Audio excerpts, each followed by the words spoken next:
बंकरों में सांस नहीं आ रही है, बॉम्ब शेल्टर में सांस नहीं आ रही है, जमीन के इतना नीचे है और सांस लेने के लिए ऊपर आते हैं, लेकिन फिर रशियन विमानों को देखते हैं, मिसाइलों को के बारे में सुनते हैं और फिर अंदर चले जाते हैं। मारिया की यह खास रिपोर्ट राजधानी कीव से।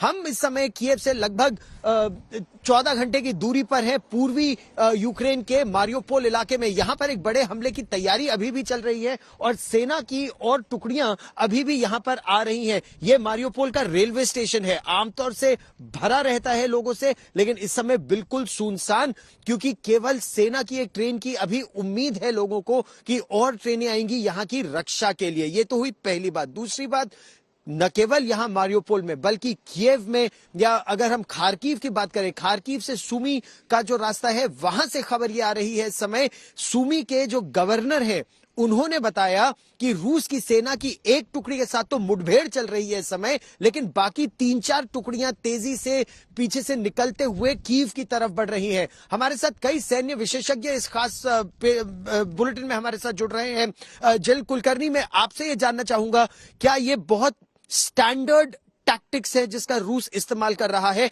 एक टुकड़ी इंगेज करती है यहां यूक्रेन की सेना को और 3-4 टुकड़ियां आगे निकल जाती हैं, क्योंकि उनका लक्ष्य सीधे राजधानी कीव है।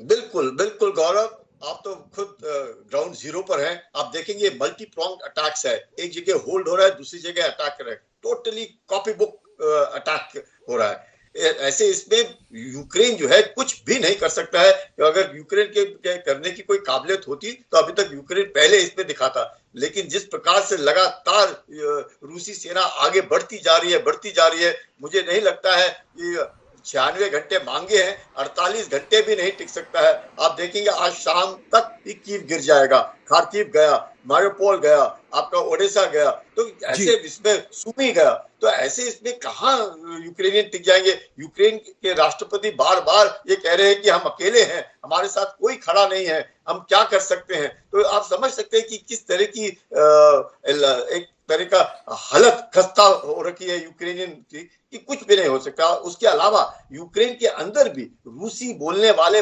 बहुत लोग हैं। इनके फिफ्थ कॉलमनिस्ट इतने ज्यादा हैं रूस के यूक्रेन के अंदर और पश्चिमी यूक्रेन के अंदर। उत्तरी तो उनका ही, पूर्वी तो उनका ही है, बल्कि पश्चिमी यूक्रेन के अंदर इतने फिफ्थ कॉलमनिस्ट हैं और इतने रशियन बोलने वाले लोग हैं कि उन्हें कोई फिक्र नहीं, उन्हें मालूम है उन्होंने क्या करना है। बल्कि ज़ेलेंस्की को अपने लाइफ की फिक्र पड़ी है। महत्वपूर्ण बात आपने की, लेकिन जो आपने बात की राष्ट्रपति ज़ेलेंस्की की, उस पर हम एम्बेसडर डोगरा से भी एक मिनट बात करते हैं। एम्बेसडर डोगरा, क्या ये हताशा है राष्ट्रपति ज़ेलेंस्की की? वो कह रहे हैं कि पश्चिमी देश मदद के लिए आगे आए। वो कह रहे हैं हम 96 घंटे तो होल्ड कर सकते हैं, लेकिन अब हमें एयर डिफेंस सिस्टम चाहिए, हमें और कड़े प्रतिबंध चाहिए। और विश्व वो प्रतिबंध की बात तो कर रहा है, लेकिन अभी तक स्विफ्ट से रूस को हटाने की बात भी नहीं हो रही।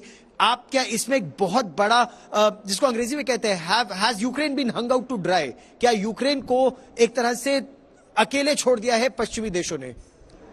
गौरव, प्लेजर टॉकिंग टू यू। पर सबसे पहले ये संदेशा, stay well and stay safe.